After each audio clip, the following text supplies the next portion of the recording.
Isang mapagpalang araw sa atin lahat mga boss. Bali for today's video mga boss, rest day natin. Meron tayong side day ngayon mga boss. Sa proseso mga boss, isi-share ko sa inyo. Pero intro muna tayo mga boss. Make the streams louder.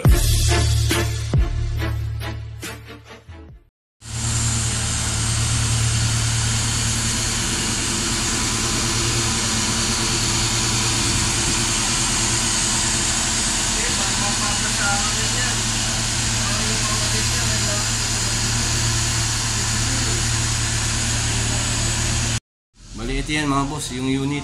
Ano siya, 1 horsepower na Kondura mga boss, wall mounted na wala na ibinubugang lamig mga boss. Na-check ko na ito nung nakaraan. Na-check ko na nakaraan niya mga boss, talaga wala talaga binubugang lamig. Kaya nandito kami ngayon mga boss, kasama natin yung tropa. Tatrabahuhin natin siya. Yung outdoor niya nandito. Opya! Mataas-taas to, 6th floor. Yan, nasa taas pa man din siya. Ito yung outdoor niya mga boss. Tatrabuhin natin siya mga boss. Check natin bakit nga ba nawalan siya ng lamig. Pero may ibinubugan naman siyang hangin lang.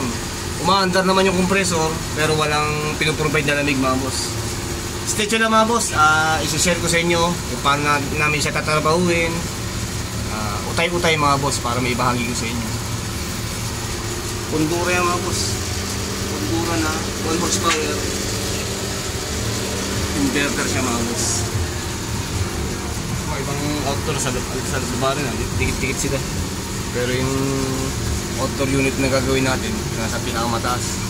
Mataas din itong area ito mga boss. 6th floor ito eh.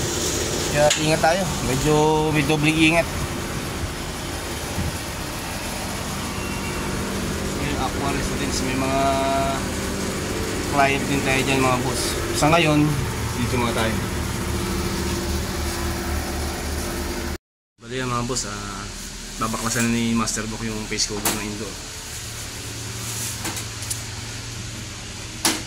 Mga boss, okay na tayo sa indoor. Sa outdoor unit naman mga boss, sasaksakan ni Master Book ng gauge para babasaan namin ang karga mga boss. Ano ba yung inverter dito? Bali yan mga boss, umaandar si aircon, si unit. Nakaset na siya sa 16 sa schooling.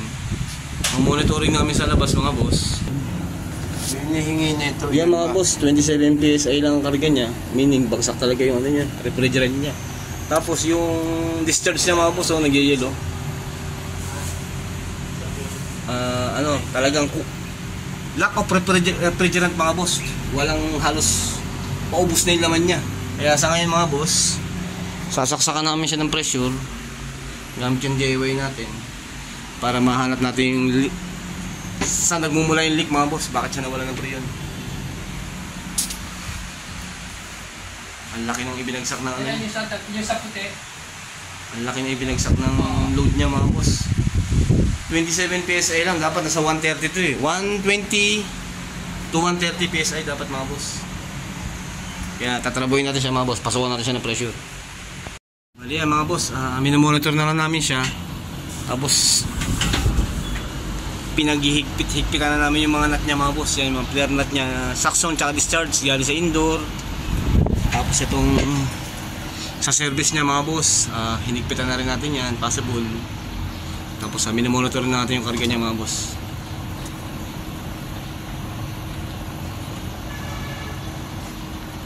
Yan, halos patapos na rin tayo dito mga boss. Isasabay na rin natin yung cleaning niya mga boss. Bali pinakuha ko lang yung pressure washer kay Brownie. Ay ki-cleaning na rin natin yung unit mga boss. Medyo sarado na yung condenser niya sa likod. Yung fence niya mga boss.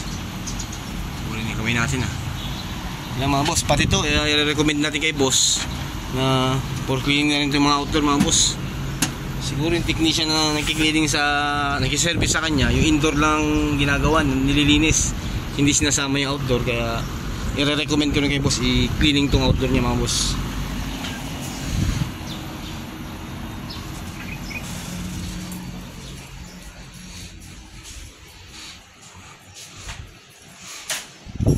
Binubugan yung lamig mga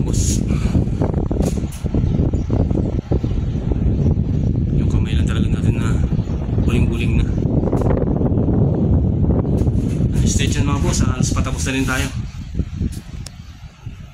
Ayan mga boss, sinama ko na rin kayo sa recommendation. I-cleaning natin siya mga boss, kaya tinanggal ko na yung face cover ng outdoor na to.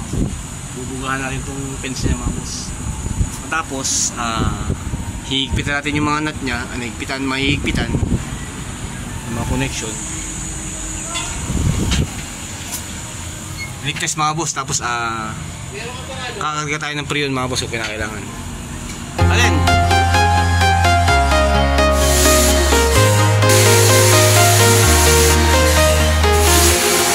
Walking alone, the streets are empty. The only thing I can see is my own silhouette.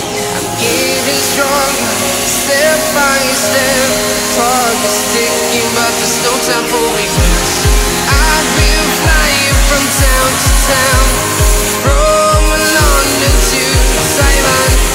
I've been all around the globe, trying to protect your soul. We are heroes tonight. We will fly above the sky. We are heroes tonight. Yeah. We are heroes tonight. We will fly above the sky. We are heroes tonight.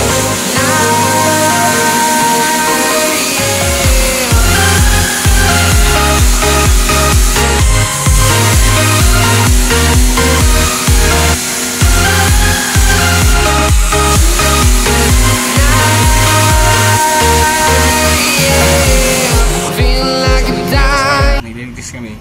Sinaksakan namin siya mga boss ng 350 PSI mga boss. Habang ina-apply ni Master Book ng sabon yung mga connection, sa ganun kung may leak, may appearance siya mga boss. Ganun din to sa connection ng flare nut ng suction tsaka discharge mga boss. Lalagyan din ni Master Book yan. Tapos monitorin tayo mga boss siguro at mga kalating oras o hanggang isang oras para hindi tayo sumablay mga boss. Sa ngayon mga boss, yun muna yung procedure. Leak test tayo mga boss. Nag-leak test na kami. Final mamaya monitoring tayo. Kalating oras mga boss, babad yan. Yung indoor niya mga boss. Tapos na rin kiniling ni Master Book yung outdoor. Kasi halos sarado rin yung fence niya. Isa rin sa mga possible niya tinitignan natin mga boss. Naka-block yung air vent na dadaanan ng hangin mga boss. Isa rin yun sa mga causes. Stay tuned mga boss, halos patapos na rin tayo.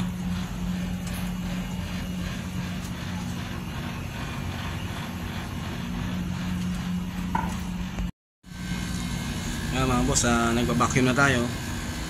Matapos yung halos kalating oras may higit mga boss. Nasa vacuum na tayo mga boss. Magba-vacuum na tayo.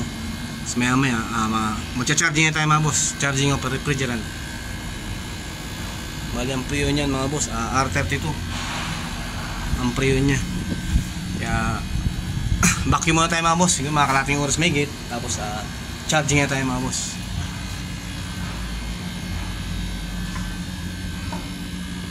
Ayan mga boss, okay na tayo sa vacuum. Bago natin ilipat yung hose mga boss na nasa low side, dahil nagba-vacuum nga tayo, kakargaan natin siya ng refrigerant mga boss. Ang sa ganun, kahit konti lang, magkaroon ng pressure sa loob para habang nililipat ko itong hose sa kabila, sa high side, dahil dito tayo babasa, may pressure na patulak mga boss. Tsaka tayo magtutuloy ng charging mga boss pag nililipat nandito. Kargaan natin siya mga boss ng parcel ng refrigerant mga boss para magkaroon na siya ng pressure dahil lilipat natin ito dito. Bali yan mga boss, nakakonect na sa high side yung hose natin. Pwede tayo magkarga mga boss. Kaya bago yan, ibabalik natin yung cover natin mga boss kasi i-running natin siya mga boss habang continuous na yung karga na ito mga boss. Balik lang muna natin yung cover na ito. Okay mga boss, naibalik na natin yung cover nya. Tapos i-run natin siya ng aircon. May parcel na karga na siya mga boss. Ibok fire! I-on lang ni Master Book yung indoor. Tapos tuloy natin yung karga niya mga boss. Patapos na tayo. Uwi na.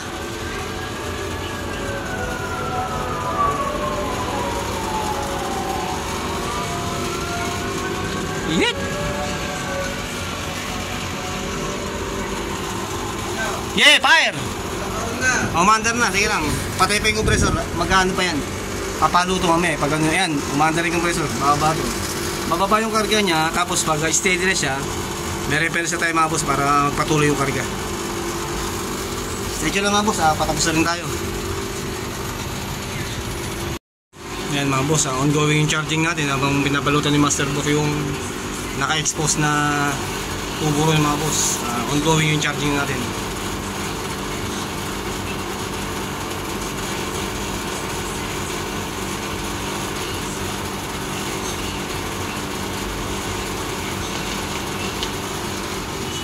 Mas patapos na rin tayo mga boss. Ayan, nag-moist na yung sakso niya mga boss. Nag-moist na siya.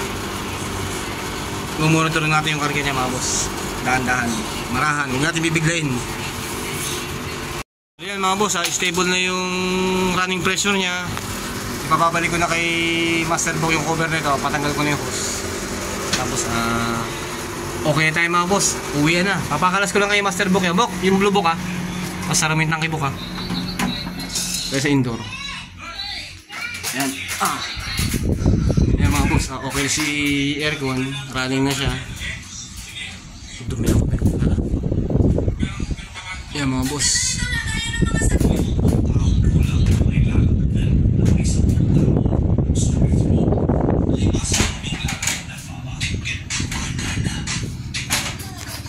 Uwi na mga boss. Okay na tayo dyan. Tapos si Master Book, papatanggal ko na lang yung hose. Tapos balik na yung cover nyan. Uwi na tayo mga boss. Hanggang sa muli mga boss, pag may pagkakataong i-share ko sa inyo. Tapat na sabay kami ni Master Book ng rest day. Kaya yan, sideline tayo mga boss. Napasama si Master Book sa sideline. Hanggang sa muli mga boss, ingat tayo palagi. God bless sa atin lahat mga boss. Uwi na.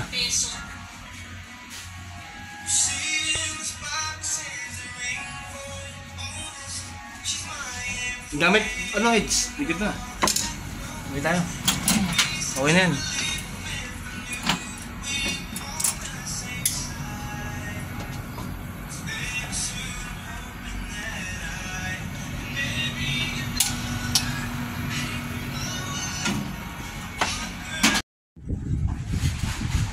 Uwi na. Kasama ito talaga. Yes sir. Mga kasama natin si Brownie tsaka si Master Book. Uwi na. Yes sir. Done. Tapos ibang gamit. Uwi tayo. Let's rock! Dalan kayo natin siguro yung... Sige. Dalhin mo yung yung hagdanan. Sige. Dali mo na yun. Okay na. Tara. Uwi na mga boss. Pagod si Master Book ha. Si Brownie parang wala lang ha.